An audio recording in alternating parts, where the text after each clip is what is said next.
Salam sejahtera dalam kasih Tuhan kita Yesus Kristus. Renungan kita pagi hari ini diambil dari 2 Korintus 13 dengan tema menguji diri sendiri.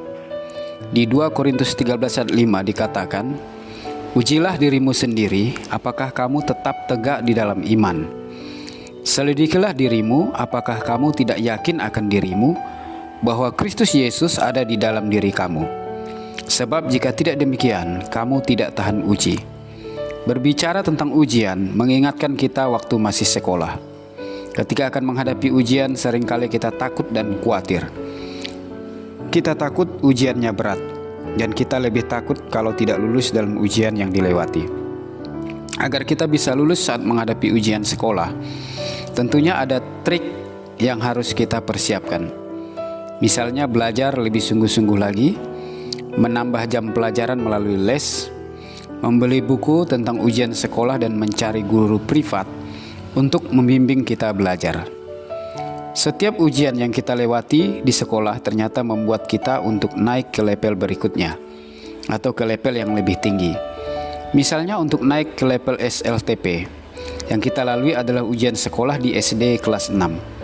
Untuk masuk ke SLTA, kita melewati ujian sekolah di LSTP kelas 9.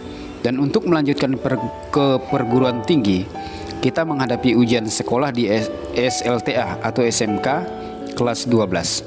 Semua ujian yang kita lewati di sekolah, tujuannya adalah agar kita naik pada level yang lebih tinggi.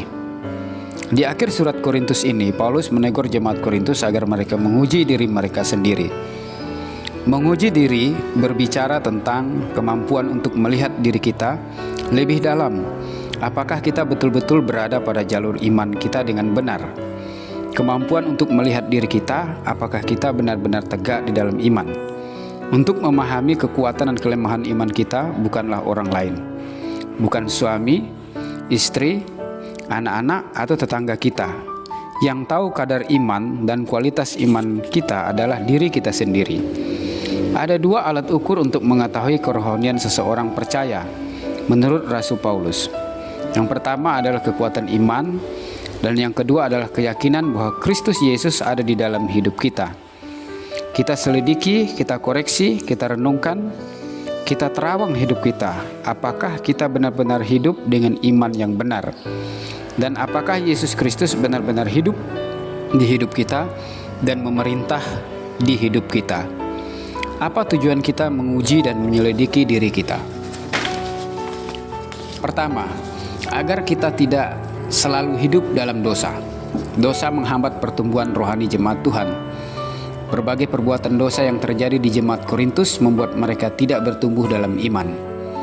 Oleh karena itu, sebagai jemaat Tuhan, kita harus menanggalkan setiap beban dan dosa yang merintangi kita untuk hidup dalam persekutuan dengan Tuhan dan sesama. 2 Korintus 13 ayat 1-2.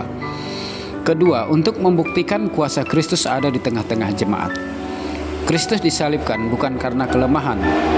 Salib Kristus adalah kekuatan dan kuasa Allah yang bekerja di tengah-tengah jemaat untuk melawan dosa dan memberikan kekuatan kepada jemaat untuk menjalani iman mereka. 2 Korintus 13 ayat 3-4. Ketiga, agar kita melakukan apa yang baik, bukan melakukan apa yang jahat. Perbuatan dosa dengan berbagai tabiatnya cenderung mengiring kita untuk melakukan apa yang jahat.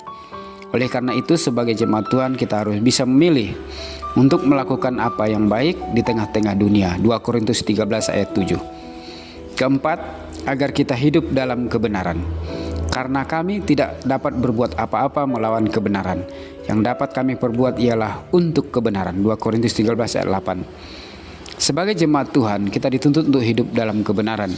Hidup dalam kebenaran adalah hidup sesuai dengan petunjuk, firman, dan kehendak Tuhan. Tidaklah salah Rasul Paulus mengatakan agar kita menguji dan menyelidiki hidup kita di hadapan Tuhan. Seperti pemazmur Daud dalam Mazmur 62 ayat 2 dikatakan, "Ujilah aku, ya Tuhan, dan cobalah aku. Selidikilah batinku dan hatiku." Kita perlu menguji hati dan batin kita, apakah kita hidup benar sesuai kehendak dan kemauan Tuhan, atau kita sudah melangkah jauh meninggalkan Tuhan. Mari kita introspeksi diri kita, kedalaman hati dan batin kita, apakah kita ini benar-benar sudah hidup berkenan di hadapan Tuhan. Tuhan Yesus memberkati. Amin.